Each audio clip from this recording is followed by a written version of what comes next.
Alright guys, how you doing? It's Josh coming at you from TM3 Life. Just want to touch base with you all today, and first off, let you know that the solar install has happened. Don't worry, I have an entire time-lapse video of the install, or at least the install of the array that went onto the roof of the house. There are two arrays in this particular install, one on the house and one in the garage. I do want to take some time right now and thank all of my subscribers for your patience. I know it's been, I think, over 2 months at this point since I've uploaded my last video. Again, this channel's focused mainly on the Model 3, which should be here within about 6 or 7 weeks, at least with Elon's time frame. So let's hope that that is indeed the case, and we'll go from there. Just hold on a second. For some reason my phone's ringing. All right, back at you. How dare people call me in the middle of my videos? I don't understand.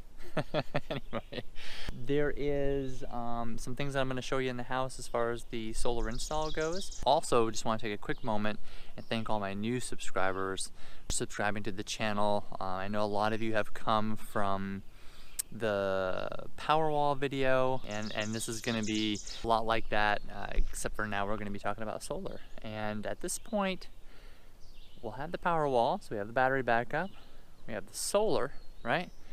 And soon we'll have the Tesla Model 3.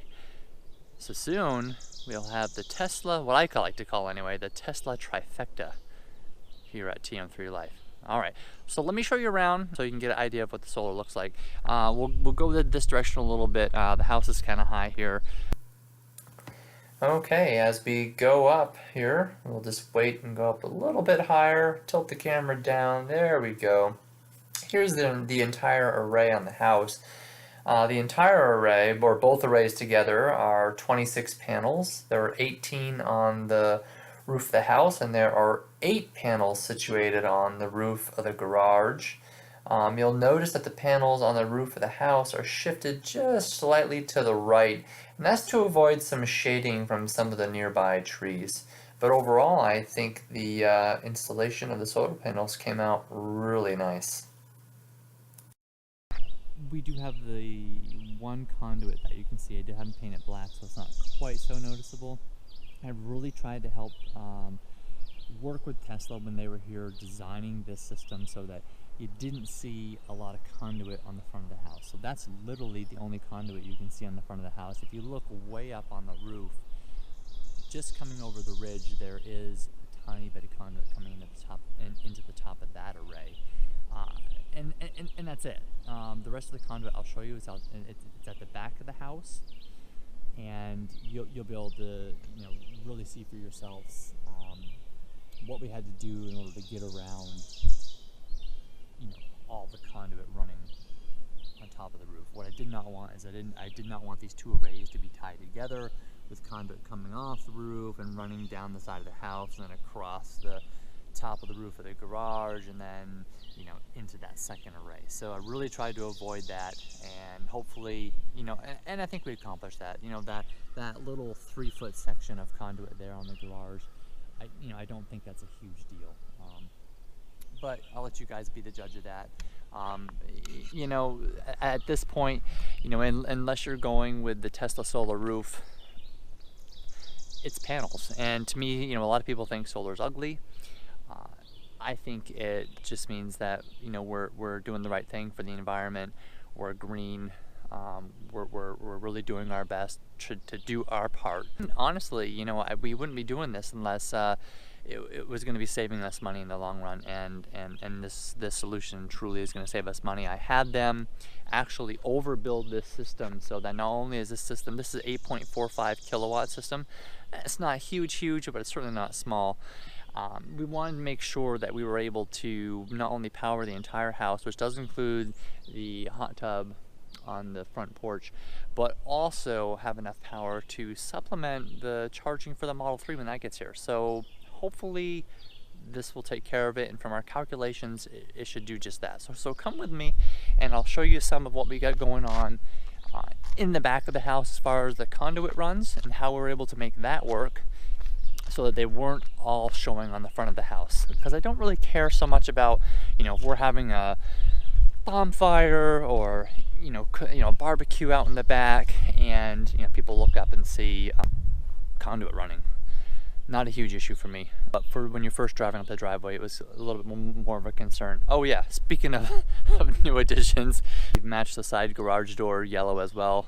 Again, this isn't a color for everyone, but we kind of like it. We think it goes well with the blue. We didn't want to do the red, white, and blue theme, so here you go. It's my wife's color choice. I kind of like it.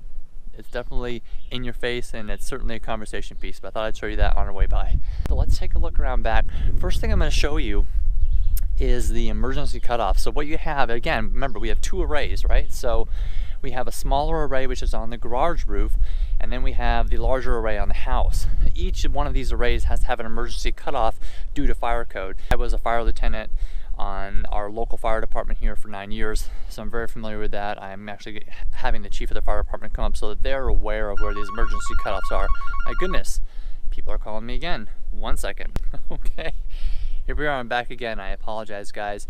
I do some work from home, and sometimes that involves getting phone calls. So we are now at the back of the garage, and here is where you're going to see the emergency cutoff. So that is, there's a fire in the house. They are able to cut the power if they want to down by the bottom of the driveway where the power comes in from the grid. We're also going to need to cut the power here as well, right? Because obviously just because the power is cut from the grid does not mean that there's not still power going to the house from solar, right? So here are our cutoffs.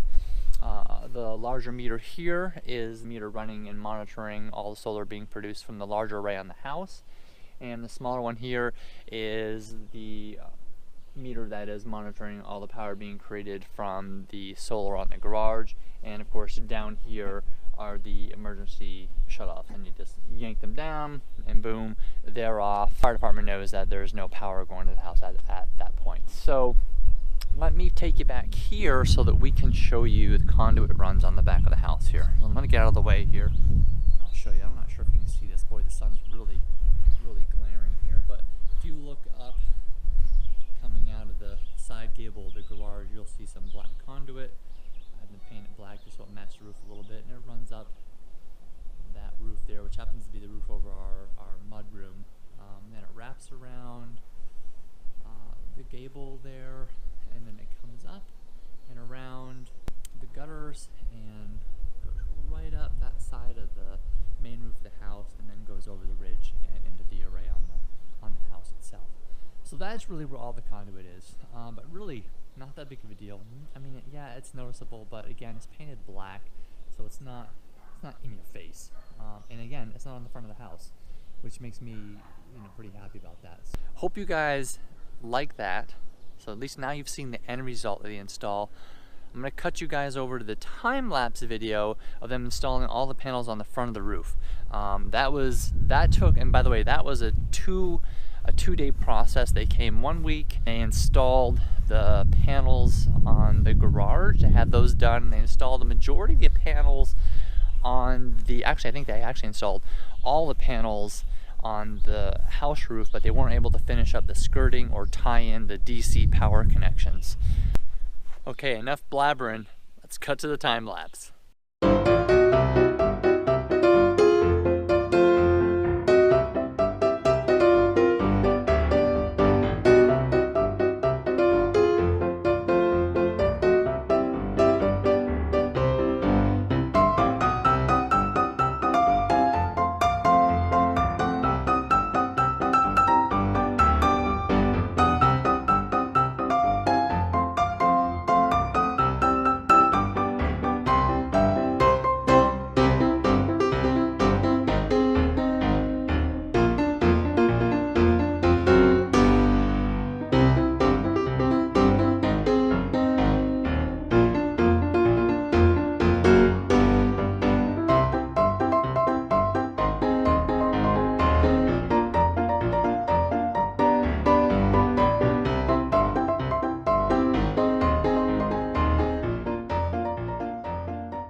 I hope you enjoyed the time lapse. We're back. We're going to go ahead in the garage and take a look at all the new equipment.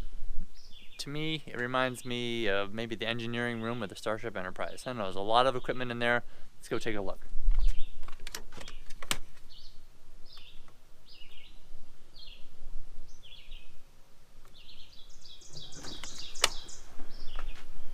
Forgot my code.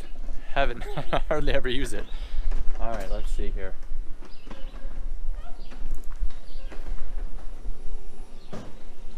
For anyone new here, there's the Tesla Powerwall. Please don't add any comments about the fact that it's mounted on the floor. That's a perfectly okay place for it to be mounted. All right, so let's go through what we have. We of course have what used to be the main panel. This is now my sub panel. This is the main panel. This is a gateway. This is another panel associated with solar over here. So again, this is newly added since the last time we did the Powerwall video. And then of course these two beauties have been added. The larger inverter is for obviously the house, being that that's the larger array, and the smaller inverter is for the garage array. Like so, they are separate. There's a lot of conduit work that's been done up through here. Each one of these inverters comes into here, and they go up, and then they go over here. One of them comes into this particular box. Let's drop this down. And this is inverter 1. This is for the garage. I can tell that because it's only a 20 amp. It's only a 20 amp breaker. We also have the range of my EV charger. This is the main panel. These are the things that aren't controlled when we lose power and the Powerwall is powering the house. This panel here, you see we have a drop-in again. That's from the large inverter. And the large inverter is right here. It's in, I don't know if you can see that, it's peeking here. It's inverter 2, 30 amp. That's the inverter for the house. Okay, now let's take a peek at where this goes. You'll notice that again, if you look up here, everything goes up and then also over and drops down over here, and of course we know where that goes. That goes outside to the back of the garage where the emergency cutoffs are.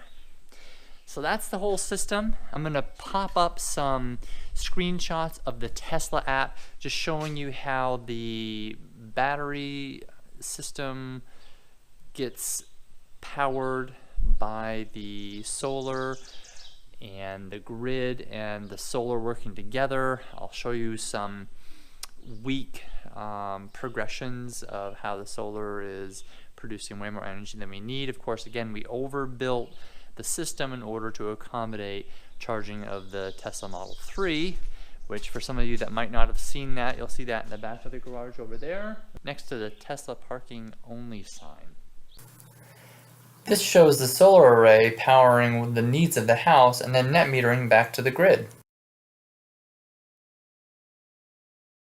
Here you can see the solar giving 1.4 kilowatts to the house, 0.1 kilowatts to the Powerwall, while the grid gives the additional 1.6 kilowatts to the Powerwall.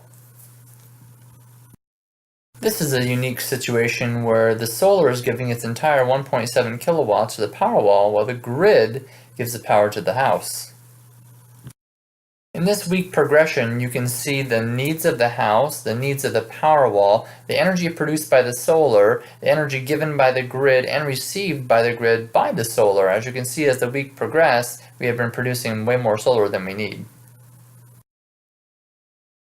Once the car's here, that's when the videos start pouring in. We're going to do a video when I actually get my configuration email and we get on. We're going to configure that together online.